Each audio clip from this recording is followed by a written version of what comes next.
Hello and welcome to Hashtag Africa. I'm Ropiwa Madzena. Let's start by taking a look at some of the top stories making headlines across the continent. South African President Cyril Ramaphosa has made his way to an emergency African Union meeting. The AU Troika Summit will be discussing the political and security situations in Sudan and Libya.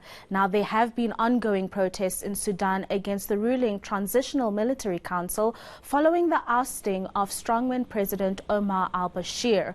While in Libya, clashes have erupted in the capital Tripoli, leaving nearly 32,000 people displaced. Vote counting is underway in Egypt's referendum on draft constitutional amendments. It'll allow President Abdel Fattah al-Sisi to stay in office until 2030. The amendments would also bolster the role of the military and expand the president's power over judicial appointments. Now, the constitutional changes have already been approved by Parliament. Now, a large-scale trial of what could potentially be the first malaria vaccine is expected to get underway in Malawi. Now, the RTSS vaccine trains the immune system to attack the malaria parasite, which will give partial protection to children. Now, nearly 435,000 people have died from the disease, with children being the most vulnerable. The vaccine will be administered once a month for 3 months, followed by a fourth and final dosage 18 months later. Now, the African Union has given Sudan's Transitional Military Council an ultimatum to transfer power to civilians or face consequences.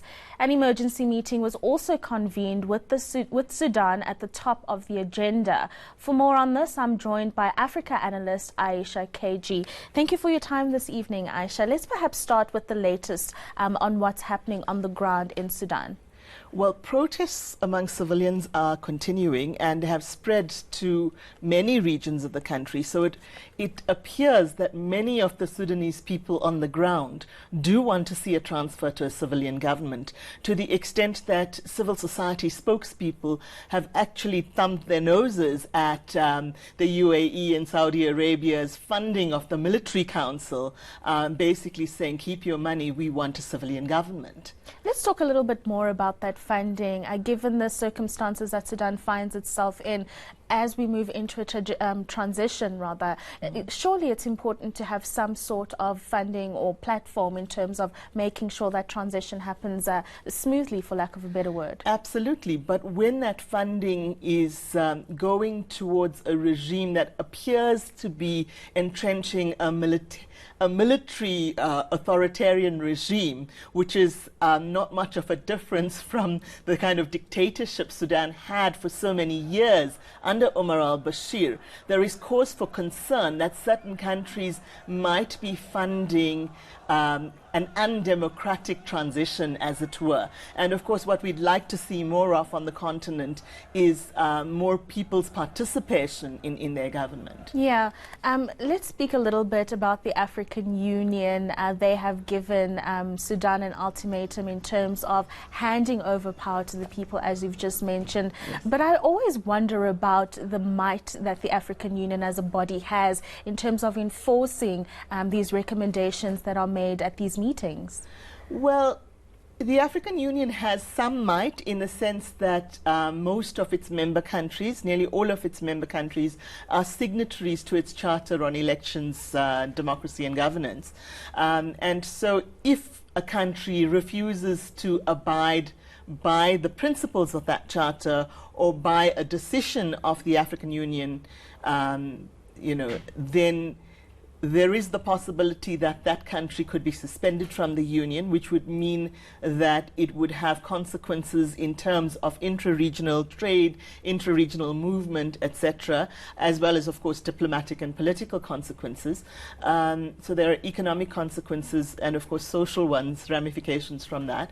But in terms of legal standing, the African Union doesn't have much legal authority over member states in a situation like this. So it would be largely peer pressure and the threat, if you will, the sort of possibility of suspension from the Union that the African Union could could use to try and get Sudan or the current transitional military government council to toe the line and transfer power to a civilian body. Yeah, and I suppose one of the factors here is finding a balance between not interfering with the sovereignty of the state, Absolutely. as well as intervening for the rights of the people that are being negatively impacted in that region. And how do we strike that balance? It's a difficult balance. It's also a difficult balance not only for the people of Sudan, but for the region, the East African region as a whole. Remember that Sudan has a history over the last 30 to 40 years of many civil conflicts. We saw the independence of South Sudan come from that. We saw a massive genocide, and I will call it a genocide, having experienced quite a bit of it, on the ground and in the aftermath in Darfur. And of course, civilian conflicts with, for example, the Rashaida and the Bayaja tribes in the east as well. So Sudan is a country that has a history of really ignoring its margins. And concentrating along the Nile, along the oil-producing regions, along the urban regions.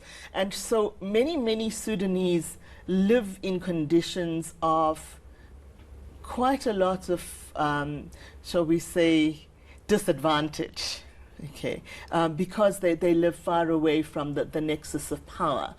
And there has been sustained pleading by the people for a better standard of living, for better services, for a bigger share in the country's economic and socio-economic wealth.